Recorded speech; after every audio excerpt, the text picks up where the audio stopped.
Now there's one final principle I want to highlight before we start moving through history again, and that's something called the Hegelian Principle. Named after philosopher George Hegel, it is one of the most important ideas behind Darwinism, and it can be summed up by the idea that life evolves to harmony through conflict. That's harmony through conflict. That in any given situation there is a light and dark, positive and negative, that clash with one another to create a peaceful outcome, which is a mixture of the two.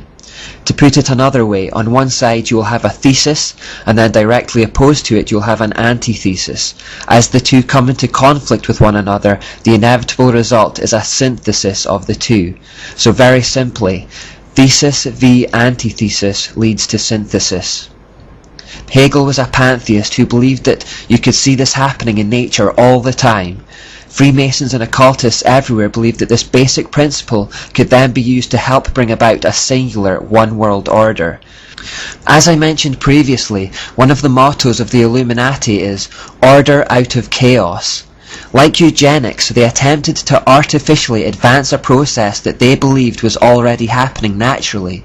Because the goal of Satan was to reverse the scattering and fragmentation that had happened in Babylon to return the world to a singular system, the idea was to keep clashing opposing ideologies together to create conflict, which would eventually lead to peaceful solutions and unity, or synthesis in other words.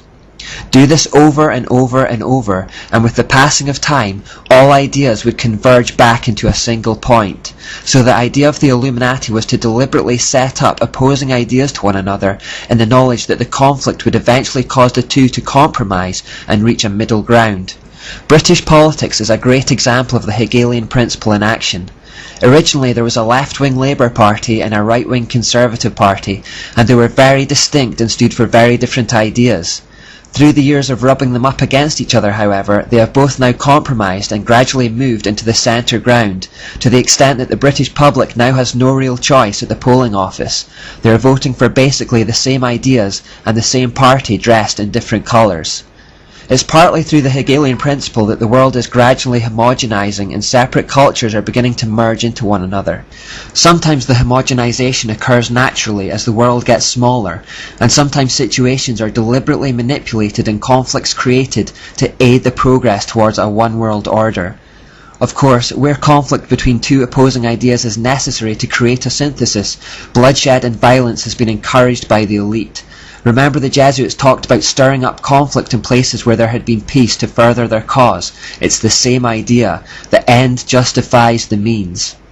From the conflict of World War I, for example, there came the League of Nations, which was a synthesis, an attempt to join countries together in unity for peace. Similarly, after the conflict of World War II, a synthesis was created afterwards in the United Nations, which exists to this day. We'll look at that more later. Wars are a win-win situation for the elite because they don't have to fight them personally, they help keep populations down, which is one of their main aims as we have already seen, and commercial enterprises often make a lot of money from them at the expense of taxpayers.